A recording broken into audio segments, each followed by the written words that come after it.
Hello everyone, আসসালামু আলাইকুম। Back to another brand new video. আজকে আমি একটি সেইকো ব্র্যান্ডের একটি অরিজিনাল ওয়াচ আনবক্সিং এবং রিভিউ করে দেখাবো। আজকে যে ওয়াচটি আমি আনবক্সিং করবো এটা সেইকো ব্র্যান্ডের স্পোর্টস টাইপের একটা ওয়াচ, Seiko5 সিরিজের। তো চলুন প্রথমে আমরা ওয়াচটা আনবক্সিং করি। তো এই হলো ওয়াচের প্যাকেজিংটা, যেটা দেখতেই পাচ্ছেন সেইকো ফুল প্যাকেজিং। বক্সটা এরকমই হবে ব্র্যান্ডের। তো এই হলো ওয়াচটি, ফুল গোল্ডেন কালারের মধ্যে। এটা স্পোর্টস টাইপ একটা ওয়াচ Seiko5 সিরিজের এবং অনেক সুন্দর একটি ওয়াচ, কালারফুল, দেখতেই পাচ্ছেন। তো আজকে আমি এই ওয়াচটির সম্পর্কে বেসিক কিছু ইনফরমেশন দেওয়ার চেষ্টা করব। প্রথমে আমি ওয়াচের আউটলুকটা আপনাদেরকে দেখাই, দেখতে কীরকম হবে। দেখতেই পাচ্ছেন অনেক সুন্দর একটি ওয়াচ। খুব যারা এ ধরনের ডায়ালের ওয়াচগুলো খুঁজে থাকেন, যেটা ভিনটেজ টাইপ, যেটা আগে এই ডায়ালের ওয়াচগুলো খুব বেশি চলতো, যেটা এখন খুব রেয়ার হয়ে গেছে। ম্যাক্সিমাম এখন খুব কম সংখ্যক এই ওয়াচটি পাওয়া যায়, এই কালেকশনগুলো। কারণ এখনকার যে সেইকো সিরিজের যে ওয়াচগুলো বের হয় Seiko5 সিরিজে, তো দেখা যায় ম্যাক্সিমাম ডায়ালগুলো খুব বড় হয়ে থাকে বা এটি স্ট্যান্ডার্ড সাইজ হয়ে থাকে।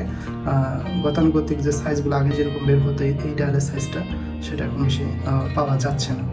তো সেদিক থেকে বলবো এই ওয়াচটা অনেক বেশি সুন্দর। যেমন সুন্দর তেমনি এটা একটা ভিনটেজ টাইপের একটা ওয়াচ। এবং ওয়াচের যে লুকটা দেখতে পাচ্ছ, অনেক সুন্দর একটা লুক। সেইকো লেখা রয়েছে, লকের মধ্যে সেইকো ইনকাপ করে লেখা রয়েছে, ঠিক আছে।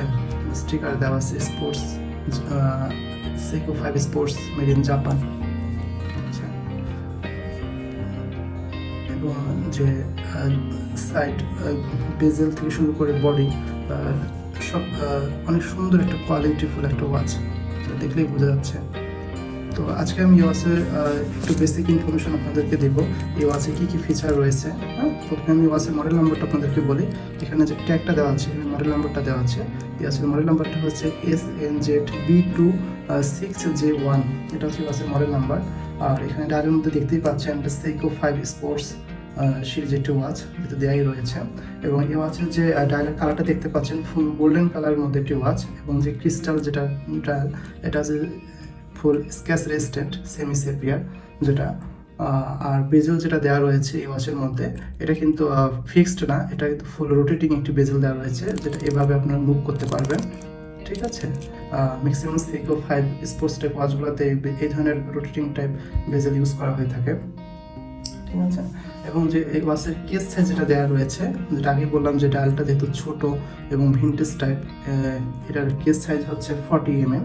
এবং এর কেস থিকনেস যেটা দেওয়া রয়েছে এটা হচ্ছে 12 mm। এবং এর ম্যাটেরিয়ালসটা হচ্ছে স্টেনলেস স্টিল, ঠিক আছে। আর এই ওয়াচের যে ব্যাক সাইড যে দেখতে পাচ্ছেন, এটা হচ্ছে ফুল ট্রান্সপারেন্ট ব্যাক সাইড, কারণ এটা একটা অটোমেটিক একটা ওয়াচ। এবং দেখতেই পাচ্ছেন ব্যাক সাইডে লেখা রয়েছে Seiko ওয়াটার রেজিস্ট্যান্ট 10 বার স্টেনলেস স্টিল এবং মেড ইন জাপান লেখা, ঠিক আছে। এই ওয়াচটার মধ্যে ফাংশন হিসেবে ডেট রয়েছে, মিনিট, আওয়ার, সেকেন্ড। এবং আরেকটা বিষয় সেটা হলো যে ওয়াচটার মধ্যে লুমিনেন্স রয়েছে মিনিট এবং আওয়ারের কাঁটাগুলোতে। এবং সেকেন্ডের কাঁটার ক্ষেত্রে খেয়াল করবেন যে একটা লুমিনেন্স দেওয়া রয়েছে, যেটা রাতের বেলা আপনাদেরকে টাইম দেখাতে অনেক বেশি হেল্প করবে এই ওয়াচটার মধ্যে। আর এই ওয়াচটা হচ্ছে যে ব্যান্ড যেটা দেওয়া রয়েছে, এটা ব্যান্ড ম্যাটেরিয়ালস হচ্ছে স্টেনলেস স্টিল এবং ফুল গোল্ডেন কালার।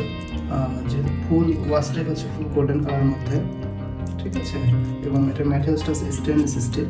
এবং এই ব্যান্ড উইথটা হচ্ছে 20 mm। আর যে লকটা ইউজ করা হয়েছে, আমি আপনাদেরকে লকটা খুলে দেখাই। যে ওয়াচটা লক যে ইউজ করা হয়েছে, খুব ইনটেক করা হয়েছে লকটা, পলিদিন করা রয়েছে, দেখতেই পাচ্ছেন। যেমন খুলে ফেললাম, এখন লকটা ইজিভাবে লাগানো যাবে, দেখতে পাচ্ছেন। এই ধরনের লকগুলি এখন ইউজ করা হয়ে থাকে Seiko ঘড়িগুলোতে। তো এই হলো ওয়াচটার ফুল ভিউ এবং ওয়াচটির সম্পর্কে বেসিক কিছু ইনফরমেশন দেওয়ার চেষ্টা করলাম। তো যারা এই ধরনের ঘড়ি খুঁজতেছেন যে Seiko5 স্পোর্টস টাইপের ওয়াচ এবং ডায়ালগুলো ছোট হবে, তো তার মধ্যে আমি মনে করি কালারফুল ওয়াচের মধ্যে এটা একটি সুন্দর একটি ওয়াচ, যেটা দেখতেই পাচ্ছেন। তো আশা করি এই ভিডিওটি আপনাদেরকে ভালো লেগেছে এবং ঘড়িটা পছন্দ হবে, কারণ আমি যে যতটুকু পেরেছি আপনাদেরকে ঘড়িটার কিছু ইনফরমেশন দেওয়ার চেষ্টা করেছি এবং লুকটা দেখানোর ট্রাই করেছি। তো আমি নেক্সট ভিডিওতে অন্য কোনো ওয়াচের আনবক্সিং এবং রিভিউ নিয়ে আসবো অন্য কোনো ব্র্যান্ডের। তো আপনারা অবশ্যই কমেন্ট করে জানাবেন যে আপনারা কী ধরনের রিভিউ দেখতে চান। তো সে পর্যন্ত সবাই ভালো থাকবেন, সুস্থ থাকবেন। আল্লাহ হাফেজ।